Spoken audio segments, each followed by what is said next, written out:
Hello साथियों, हम ले रहे हैं स्टैटिस्टिक्स में सीरीज़ C6 है, पार्ट 4 है। C6 आपको मालूम है केंद्रीय प्रवृत्ति के माप की सीरीज़ चल रही है और उसमें पिछले वीडियोज़ में हमने देखा समांतर माध्य कैसे ज्ञात करते हैं, विभिन्न श्रेणियों से और विभिन्न विधियों से कैसे कैलकुलेट होता है, न्यूमेरिकल पोर्शन हमने देखा। अब हम देखते हैं इसी से जुड़े हुए कुछ तथ्य देखते हैं, समांतर माध्य की बीजगणितीय विशेषताएं। पहला है समंक श्रेणी के वास्तविक समांतर माध्य से लिए गए विभिन्न पदों के विचलनों का योग शून्य होता है। रटना नहीं है, समझना है, केवल एक ये फार्मूला इतना सा ध्यान में रखना है, इसी से लैंग्वेज बनी है। देखिए, समेशन का मतलब होता है योग। x क्या है? श्रेणी के विभिन्न मूल्य हैं। x बार क्या है? माध्य है ना। अब देखो, इससे अपन ये बनाते हैं श्रेणी के विभिन्न मूल्यों का उसके माध्य से लिए गए विचलन। ये जो x माइनस एक्स बार को क्या बोलते हैं अपन? विचलन, डेविएशन। श्रेणी के विभिन्न मूल्यों का उसके माध्य से लिए गए विचलनों का योग शून्य होता है। Sigma x minus x bar equal to 0। ये प्रॉपर्टी फिक्स है, 0 ही होगा। शर्त क्या है? एक्चुअल मीन से, वास्तविक माध्य से विचलन लिया हो तो, कल्पित माध्य से नहीं होगा। ये इसकी पहली प्रॉपर्टी, इसको अपन ने यहाँ थोड़ा सा प्रूव करके भी बताया है। जैसे x ये विभिन्न मूल्य 5, 10, 15, 20, 25। अब इसका माध्य निकाल लेते हैं, इन सब का टोटल हुआ 75। ये माध्य हो गया 75 ओपन 5। 5 क्यों? मूल्यों की संख्या 5 है। 15 आ गया एक्चुअल मीन, वास्तविक माध्य। इस वास्तविक माध्य से अपन ये विचलन निकालते हैं। यहाँ लिखा x माइनस एक्स बार। 5 माइनस 15 माइनस 10, ये माइनस 5 0 5 10, इन सबको जोड़ो, माइनस का 15 प्लस का 15 हो गया 0। ये प्रूव हो गया कि वास्तविक माध्य से यदि विचलन निकालते हैं तो विचलनों का योग शून्य होता है। ठीक है ना, एक्चुअल मीन में है, एज्यूम मीन में नहीं। दूसरा पॉइंट इसी से जुड़ा हुआ है। ये जो हमने विचलन निकाले हैं, इन विचलन का यदि हम वर्ग कर दें, उन विचलनों का वर्ग कर दें तो वर्गों का योग न्यूनतम होता है। ये इसकी प्रॉपर्टी है। श्रेणी के वास्तविक माध्य से लिए गए विचलनों अर्थात सिग्मा x माइनस एक्स बार के वर्गों अर्थात उसका स्क्वायर है ना, सिग्मा x माइनस एक्स बार का स्क्वायर, वर्गों का योग न्यूनतम होता है। किसकी तुलना में न्यूनतम होता है? यदि हम x बार की जगह a ले लें, कल्पित माध्य ले लें, एज्यूम्ड मीन ले लें, और फिर यदि हम विचलन का वर्गों का योग करेंगे तो गारंटी है न्यूनतम यही आएगा, वो सब अधिकतम ही आएंगे, इससे ज़्यादा ही आएंगे। ठीक है, ये दो प्रॉपर्टी याद रखनी है। सिग्मा x माइनस एक्स बार 0 होता है, सिग्मा x माइनस एक्स बार का स्क्वायर न्यूनतम होता है। केवल हम शॉर्ट कोड वर्ड में इतना भी याद कर सकते हैं। यदि लैंग्वेज याद न रहे, याद क्यों करना पड़ता है? लैंग्वेज हम बना लेंगे। विचलन के वर्गों का योग न्यूनतम होता है। कौन सा विचलन? श्रेणी के विभिन्न मूल्यों का। किससे विचलन लिया है? वास्तविक माध्य से। यस। तीसरा पॉइंट है, श्रेणी के प्रत्येक मूल्य में, ये जो x जो दे रखा है ना, ये जितने भी मूल्य दे रखे हैं, प्रत्येक मूल्य में कोई स्थिर राशि कांस्टेंट यदि हम जोड़ें, घटाएं, गुणा करें या भाग दें, उसके माध्य पर इक्वल इफेक्ट आता है। जैसे यदि आप कांस्टेंट, जैसे हमने यहाँ c लिखा, एक कांस्टेंट c, श्रेणी के सभी मूल्यों में यदि c को हम जोड़ दें तो माध्य में उतना ही वो बढ़ जाएगा। श्रेणी के सभी मूल्यों में c को घटाया जाए तो माध्य उतना ही कम हो जाएगा। श्रेणी के विभिन्न मूल्यों में कांस्टेंट का गुणा किया जाए, ये जो डॉट बना रखा है वो मल्टीप्लाई का साइन है, गुणा किया जाए तो माध्य में भी उतना गुणित होगा। और श्रेणी के विभिन्न मूल्यों में यदि कांस्टेंट से भाग दिया जाए और उसके बाद यदि हम x बार निकालें तो x बार उतना से भागित ही होगा। एग्जाम्पल देखिए यहाँ, जैसे ये सवाल था, ये x के विभिन्न मूल्य, श्रेणी के विभिन्न मूल्य, इनका माध्य कितना आया था? 15। ये मैंने यहाँ लिखा, यदि x के उपरोक्त मूल्यों का माध्य x बार इक्वल टू 15 है। अब हम क्या करते हैं, इन सभी में 5-5 हम जोड़ देते हैं।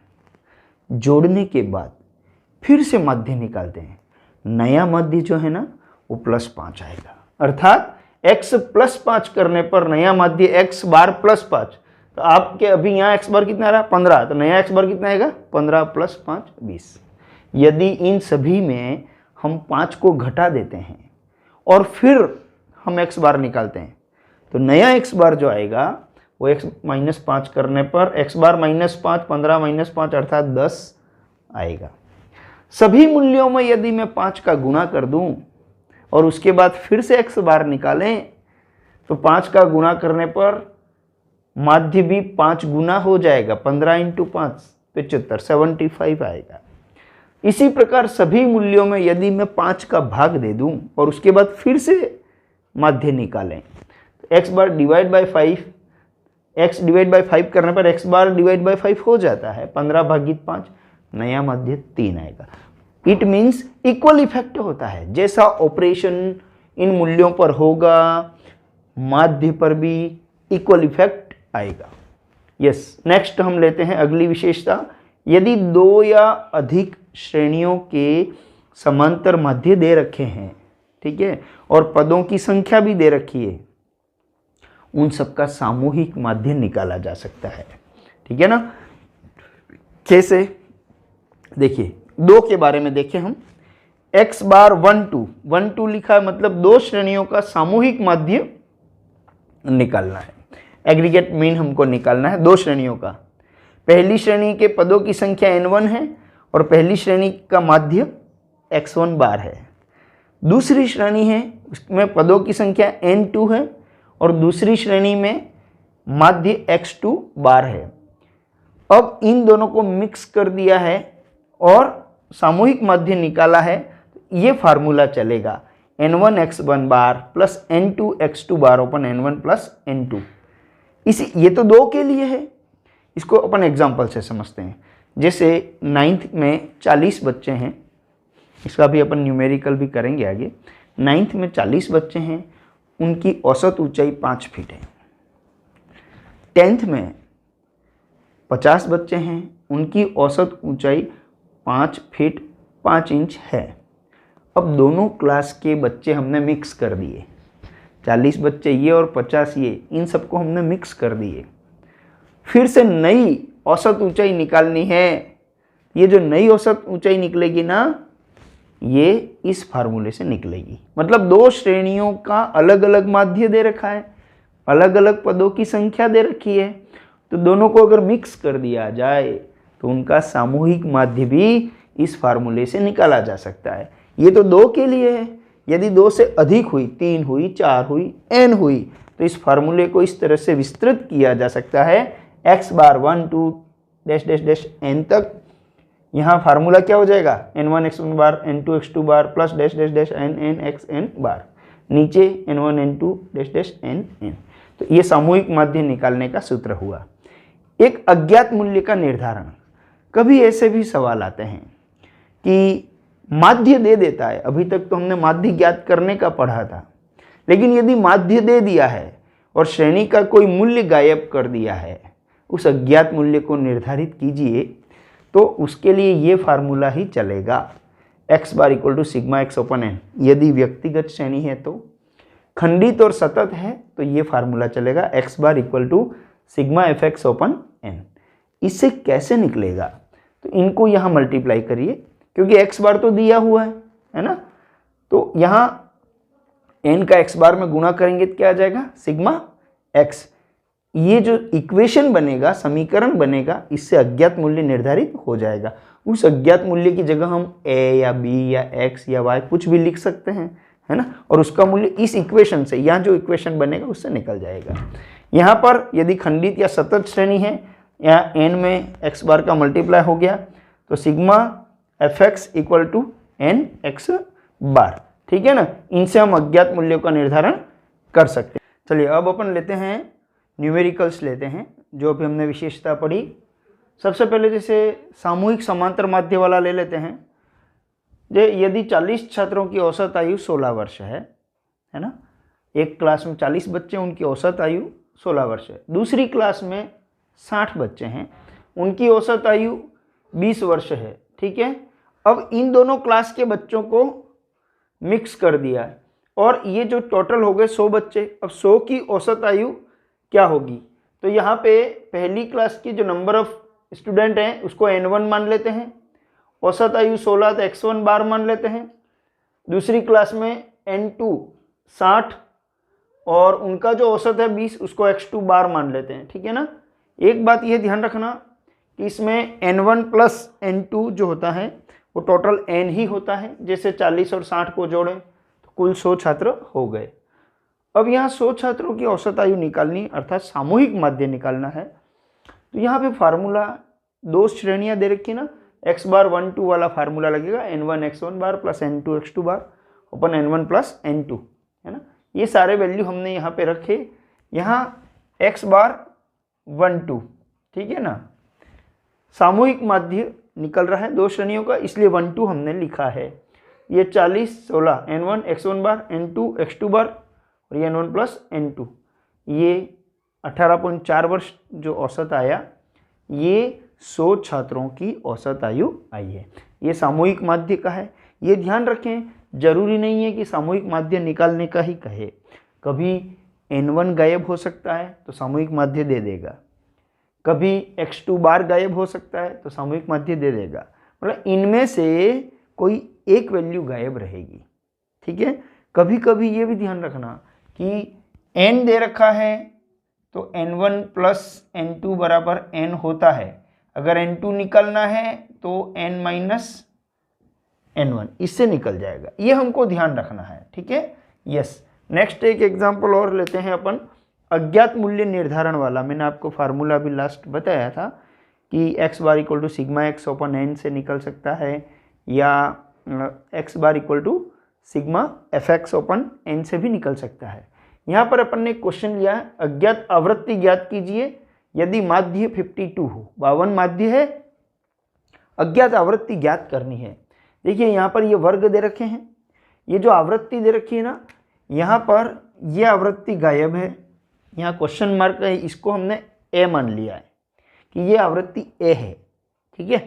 अब क्योंकि सतत श्रेणी है तो मध्य बिंदु तो निकालना पड़ेगा, है ना। मध्य बिंदु ही x होता है, तो इनका मध्य बिंदु हमने ये निकाला, इसको हमने x माना और ये f दे रखा है। हम डायरेक्ट प्रत्यक्ष रीति से ही निकाल लेते हैं, fx निकाल देते हैं। फार्मूला हमारा यही है, x bar equal to sigma f x open n। ठीक है ना। दोनों का गुणा किया हमने, ये fx आया। यहाँ जो a माना था वो 45a आएगा, है ना। अब fx का टोटल चाहिए हमको। fx का टोटल करते टाइम ये जो a वाला पोर्शन है इसको हम अलग से प्लस करके लिखेंगे क्योंकि इसका न्यूमेरिक वैल्यू नहीं है। यहाँ पर भी ये प्लस करेंगे तो ये प्लस a को हमने अलग से लिखा है। फ्रीक्वेंसी का टोटल n होता है और इसका टोटल सिग्मा fx, ये वैल्यू हमने यहाँ रखी। x बार गिवन है, दिया हुआ है 52, हमने एज इट इज़ 52 लिख दिया, इक्वल टू सिग्मा fx, ये हमने यहाँ लिखा, n 33 प्लस a यहाँ लिखा, है ना। अब वज्र गुणा क्रॉस मल्टीप्लिकेशन होगा, इसका यहाँ मल्टीप्लिकेशन होगा, हमने डायरेक्ट मल्टीप्लाई करके लिख दिया। 52 इंटू 33 1716 प्लस a का 52 में मल्टीप्लाई 52a इक्वल टू ये एज इट इज लिख दिया। अब a को एक साइड कर दिया, वैल्यू को एक तरफ कर दिया। ठीक है ना। 45a इधर आ गया, 1716 उधर चला गया, 7a इक्वल टू 49, तो a इक्वल टू आ गया 7। इस तरह से हो सकता है कभी खंडित श्रेणी दे रखी हो मान लो, तो मूल्य गायब कर दे, आवृत्ति दे दे। लेकिन ध्यान ये रखना है कि ये फार्मूला या x bar equal to sigma x open n, ये फार्मूला यूज़ करना है हमको। कोई भी मूल्य अज्ञात हो निकल जाएगा। ठीक है। यस, नेक्स्ट हम लेते हैं भारित समांतर माध्य। भारी वेटेड एरिथमेटिक मीन। अभी तक हम सरल समांतर माध्य ही पढ़ते आए हैं, अब हम लेते हैं भारित समांतर माध्य। कब उपयोग करते हैं, कब ज्ञात करते हैं? जब श्रेणी के विभिन्न मूल्यों को अलग अलग भार प्रदान किया जाता है, सबका अलग अलग महत्व रहता है, तब हम भारित समांतर माध्य ज्ञात करते हैं। इसमें श्रेणी के मूल्य भी दिए हुए रहते हैं और उनके भार दिए हुए रहते हैं। ठीक है ना। ये x पद मूल्यों को x माना है, भार को हम W मानते हैं, वेट W। इसका फार्मूला यही है, x बार सफिक्स में हम W लिखते हैं, इससे ये मालूम पड़ जाता है ये भारित माध्य है, equal to summation WX open summation W। Same वही फार्मूला है, देखिए आप F की जगह, फ्रीक्वेंसी की जगह क्या आ जाता है, W आ जाता है। बस इतना ही याद रखना है कि आवृत्ति की जगह भार होता है। क्यों? क्योंकि देखो N का मतलब क्या होता है, N इक्वल टू भी तो सिग्मा F ही तो होता है। तो मैं यही कह रहा हूँ कि F की जगह W ही है। तो यहाँ पर कभी भी क्वेश्चन ऐसा आ जाए, भार और ये लिखा हुआ नहीं है, मजदूरी और मजदूरों की संख्या या प्राप्तांक और छात्र संख्या, लेकिन क्वेश्चन कहा क्या है, भारित माध्य ज्ञात कीजिए। तो हमको ध्यान रखना है जो फ्रीक्वेंसी की वैल्यू आ रही उस वहाँ W लिख देना, फ्रीक्वेंसी F की जगह क्या लिख देना, W। जैसे यहाँ पद मूल्य और भार लिखा, मैं यहाँ मजदूरी और मजदूरों की संख्या ऐसा भी लिख दूँ, तो आपको इसको x मानना है, इसको W मानना है, और W और x का गुणा कर दो, ये WX निकला, इनका गुणा करके टोटल किसका चाहिए हमको, समेशन WX का, WX का ये टोटल 6100, और नीचे W का टोटल चाहिए, ये W का टोटल आ गया, भार का कुल आ गया, तो दिस अपन दिस, ये हमारा वेटेड मीन निकल गया। तो कुल मिला के प्रश्न वही है, आपको ध्यान यही रखना कि खंडित श्रेणी जैसे ही प्रश्न होगा, केवल F की जगह W है, फॉर्मूला भी वही है। ठीक है, चलिए अब हम देखते हैं शुद्ध माध्य ज्ञात करना, फाइंड द करेक्ट मीन। ये शुद्ध माध्य क्या होता है, जब माध्य निकाल लिया जाता है उसके बाद मालूम पड़ता है कि यार एक दो मूल्य जो हैं वो ऐसा पढ़ना था और ऐसा पढ़ लिया, मिस रीडिंग हो जाता है, तो हमारा जो पुराना माध्य निकला हुआ वो गलत हो गया। इट मीन्स हमको उसमें करेक्शन करना है, जो पहले से माध्य निकला हुआ है उसी को हमको करेक्ट करना है। फार्मूला उसके लिए यही है, x bar equal to sigma x open n। n को x बार में मल्टीप्लाई कर देंगे तो सिग्मा x आएगा, कौन सा वाला, पुराना वाला है ना, sigma x equal to n into x bar. तो सबसे पहले हम क्या कर देंगे, अशुद्ध सिग्मा x ज्ञात करते हैं, इनकरेक्ट समेशन x ज्ञात कर लेंगे। इनकरेक्ट क्यों हुआ, क्योंकि हमको निकालने के बाद मालूम पड़ा, माध्य निकालने के बाद मालूम पड़ा कि हमसे मिस रीडिंग हो गई है, एक दो वैल्यूज है वो मिस रीड कर ली हमने, तो फिर गलत ही हुआ है ना। तो अब यहाँ पे इनकरेक्ट सिग्मा एक्स निकालने के बाद हमको वापस करेक्ट सिग्मा एक्स निकालना पड़ेगा, क्योंकि सिग्मा एक्स के बिना तो हम एक्स बार निकालेंगे कैसे। तो करेक्ट सिग्मा एक्स निकालने के लिए फार्मूला क्या है, इनकरेक्ट सिग्मा एक्स जो आया हमने ये जो निकाला है वो पहले लिख लो कि ये अशुद्ध sigma x minus incorrect values, अशुद्ध मूल्य, मतलब अपन ने जो गलत पढ़ लिए थे वो अपने को माइनस करना है, प्लस करेक्ट वैल्यूज, शुद्ध मूल्य। तो उनकी जगह वास्तव में होना क्या चाहिए था वो प्लस करना पड़ेगा, जो गलत पढ़ लिया वो माइनस करना है, जो होना चाहिए था वो प्लस करना है। ठीक है ना, फिर शुद्ध sigma x, correct sigma x निकल जाएगा तो करेक्ट मीन भी निकलेगा, correct mean equal to correct sigma x open n। एक न्यूमेरिकल ले लेते हैं, इससे ये क्लियर हो जाएगा। 100 श्रमिकों की औसत मजदूरी 80 रुपया ज्ञात हुई। बाद में ज्ञात हुआ कि 2 श्रमिकों की मजदूरी 93 रुपी एंड 59 रुपी की जगह पर के स्थान पर त्रुटिवश, भूलवश क्रमशः 39 रुपी और 95 रुपी ली गई थी। ये हमने मिस रीडिंग कर लिया है ना। मिस रीडिंग कौन सा हुआ, ये और ये, होना क्या चाहिए था, दिस एंड दिस है ना। 93 की जगह क्या ले लिया, 39, 59 की जगह क्या ले लिया, 95, उल्टा पढ़ लिया हमने। तो फिर हमारा मीन जो 80 रुपीज़ निकला वो इनकरेक्ट है, इसको करेक्ट करना है। ठीक है ना। सबसे पहले हम सिग्मा एक्स निकालते हैं n इंटू एक्स बार से। n तो 100, श्रमिक 100 हैं और मजदूरी, औसत मजदूरी क्या निकली थी 80, 180, ये 8000, ये इनकरेक्ट सिग्मा एक्स आ गया। अब करेक्ट सिग्मा एक्स निकालते हैं, फार्मूला यही है। सबसे पहले इनकरेक्ट सिग्मा एक्स लिख दिया, माइनस इनकरेक्ट वैल्यूज, हमने जो मिस रीडिंग कर लिए हैं, गलत पढ़ लिए हैं, वो पहले माइनस कर लो। हमने क्या पढ़ लिया था 39 और 95, इन दोनों को माइनस कर दिया। उनकी जगह होना क्या चाहिए था 93 और 59, तो जो होना चाहिए उसको हमने प्लस कर दिया। इसको अब हम सॉल्व करते हैं तो ये हमारा 8018, ये करेक्ट सिग्मा एक्स आया। अब करेक्ट मीन निकाल लेते हैं, तो सही औसत मजदूरी sigma x equal to x bar, formula क्या है, x bar equal to sigma x open n, यही फार्मूला, शुद्ध sigma x open n. Correct sigma x कितना आया 8018, एन तो वही है 100, तो औसत मजदूरी आ गई 80.18।